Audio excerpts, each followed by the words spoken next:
Josué capítulo 3. Josué e todo o povo de Israel se levantaram de madrugada, saíram do acampamento do Vale das Acácias e foram até o rio Jordão. Antes de atravessarem o rio, eles acamparam ali. 3 dias depois, os líderes passaram pelo meio do acampamento dizendo ao povo: "Quando vocês virem os sacerdotes levitas carregando a arca da aliança do Senhor, nosso Deus, arrumem as suas coisas e sigam a arca. Assim vocês ficarão sabendo para onde ir, pois nunca passaram por esse caminho. Porém, não cheguem perto da arca, fiquem longe dela, mais ou menos 1 quilômetro." Josué disse ao povo: "Purifiquem-se, porque amanhã o Senhor fará grandes coisas entre vocês." Depois disse aos sacerdotes: "Peguem a arca da aliança e vão na frente do povo." E eles fizeram o que Josué mandou.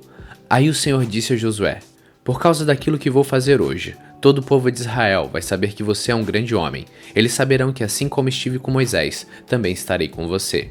Dê aos sacerdotes que estão carregando a arca a seguinte ordem: quando chegarem ao rio, parem dentro da água, perto da margem. Então Josué disse ao povo: "Venham cá e prestem atenção naquilo que o Senhor nosso Deus vai dizer. Pelo que vai acontecer, vocês ficarão sabendo que o Deus vivo está entre vocês e que sem falta expulsará os cananeus, os heteus, os heveus, os perizeus, os girgazeus, os amorreus e os jebuseus. A arca da aliança do Senhor de toda a terra vai atravessar o rio Jordão na frente de vocês. Agora, escolham 12 homens, um de cada tribo de Israel. Quando os sacerdotes que estão carregando a arca da aliança do Senhor Deus, o Senhor de toda a terra, puserem os pés dentro da água, o Jordão vai parar de correr, e as águas da parte de cima ficarão amontoadas num lugar."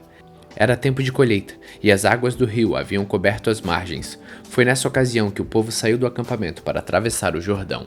Os sacerdotes iam na frente, levando a arca da aliança. Quando chegaram ao Jordão e puseram os pés dentro da água, ela parou de correr e ficou amontoada na parte de cima do rio, até Adã, cidade que fica ao lado de Sartã. Na parte de baixo o rio secou completamente, até o Mar Morto. Então o povo passou para o outro lado, perto de Jericó. Enquanto os israelitas atravessavam, pisando terra seca, os sacerdotes que levavam a arca ficaram parados no seco, no meio do rio Jordão, e ficaram ali até que todo o povo acabou de passar. Josué capítulo 4.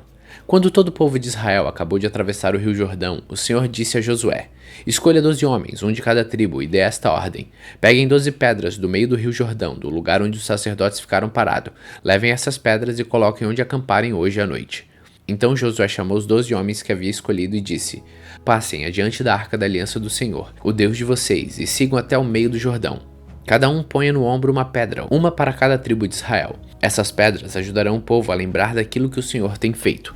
No futuro, quando seus filhos perguntarem o que essas pedras querem dizer, vocês contarão que as águas do Jordão pararam de correr no dia em que a arca da aliança atravessou o rio. Essas pedras farão com que o povo de Israel lembre sempre desse dia." Os homens fizeram o que Josué mandou, como o Senhor Deus tinha dito a Josué. Eles pegaram do meio do rio Jordão 12 pedras, uma para cada tribo de Israel, e as levaram e a colocaram no acampamento. Josué também pôs 12 pedras no meio do Jordão, no lugar onde os sacerdotes que carregavam a arca haviam parado. Essas pedras ainda estão lá. Os sacerdotes ficaram parados no meio do Jordão até que foi feito tudo o que o Senhor, por meio de Moisés, havia mandado Josué falar ao povo. Então o povo se apressou e atravessou o rio. Quando todos já haviam passado, a arca da aliança e os sacerdotes também passaram e ficaram na frente do povo.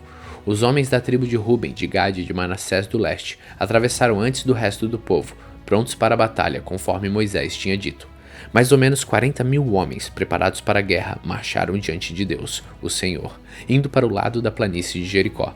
Naquele dia o Senhor fez com que o povo de Israel ficasse sabendo que Josué era um grande homem. E durante a vida de Josué, eles o respeitaram, assim como o haviam respeitado Moisés. E o Senhor Deus disse a Josué: "Mande sair do rio Jordão os sacerdotes que estão carregando a arca da aliança." Josué fez isso, e depois que os sacerdotes saíram do Jordão e pisaram na terra seca, o rio começou a correr de novo e cobriu as margens como antes. O povo atravessou o Jordão no dia 10 do primeiro mês e acampou em Gigal, a leste de Jericó.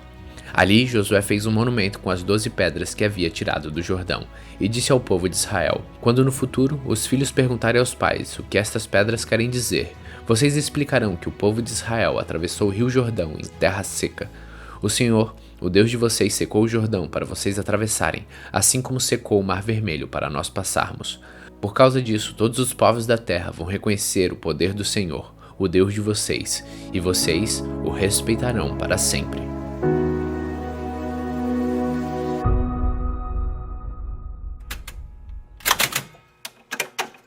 Salmos capítulo 98. Cante uma nova canção a Deus, o Senhor, pois Ele tem feito coisas maravilhosas. Com a sua força e com seu santo poder, Ele o tornou vitorioso. O Senhor anunciou a sua vitória. Ele fez com que as nações conhecessem o seu poder salvador. Com amor e fidelidade, Ele cumpriu a sua promessa ao povo de Israel. Até nos lugares mais distantes do mundo, todos viram a vitória do nosso Deus. Cantem ao Senhor com alegria, povos de toda a terra. Louvem o Senhor com canções e gritos de alegria. Cantem louvores a Deus, o Senhor, com acompanhamentos de harpas, e toquem músicas nas liras, ao som de trombetas e cornetas. Cantem com alegria diante do Senhor, o Rei.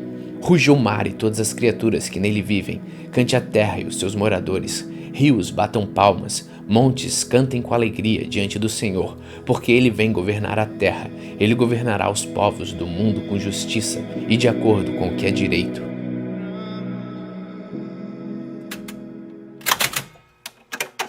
Atos capítulo 22.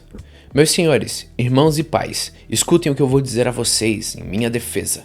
Quando ouviram falar em hebraico, eles ficaram mais quietos ainda. Então Paulo disse: Eu sou judeu, nascido em Tarso, na região da Sicília, mas fui criado aqui em Jerusalém, como aluno de Gamaliel. Fui educado muito rigorosamente dentro da lei dos nossos antepassados. Eu era muito dedicado a Deus, como todos vocês aqui também são. Persegui os que seguiam este caminho, e fiz com que alguns fossem condenados à morte. Prendi homens e mulheres e os joguei na cadeia. O grande sacerdote e todo o conselho superior podem provar que estou dizendo a verdade, pois eu recebi cartas deles, escrita para os irmãos judeus que moram em Damasco. E fui até lá para prender os seguidores deste caminho e trazê-los presos com correntes a Jerusalém, a fim de serem castigados. E Paulo continuou: Eu estava viajando, já perto de Damasco, e era mais ou menos meio-dia. De repente uma luz forte que vinha do céu brilhou em volta de mim, e eu caí no chão e ouvi uma voz que me dizia: Saulo, Saulo, por que me persegues? Então eu perguntei: Quem é o Senhor? Eu sou Jesus de Nazaré, aquele que você persegue, respondeu ele. Os homens que viajavam comigo viram a luz, porém não ouviram a voz de quem falava comigo. E eu perguntei: Senhor, o que devo fazer? E o Senhor respondeu: Levante-se e entre na cidade de Damasco. Ali, alguém vai lhe dizer tudo o que Deus quer que você faça. Aquela luz brilhante tinha me deixado cego. Por isso, os meus companheiros me pegaram pela mão e me levaram até Damasco. Havia ali um homem chamado Ananias. Ele era religioso, obedecia à nossa lei, e todos os judeus que moravam em Damasco o respeitavam. Esse homem veio me procurar, chegou perto de mim e disse: Irmão Saulo, veja de novo. No mesmo instante comecei a ver de novo e olhei para ele. Então ele disse: Saulo, o Deus dos nossos antepassados escolheu você para conhecer a vontade dele, para ver o seu bom servo e para ouvir o servo falar com você pessoalmente, pois você será testemunha dele para dizer tudo aquilo que você tem visto e ouvido. E agora, não espere mais. Levante-se, peça ajuda do Senhor e seja batizado, e os seus pecados serão perdoados. E Paulo terminou dizendo: Então eu voltei para Jerusalém. Quando estava orando no templo, tive uma visão. Vi o Senhor e ele me disse: Saia depressa de Jerusalém, porque as pessoas daqui não aceitarão o que você vai dizer ao meu respeito.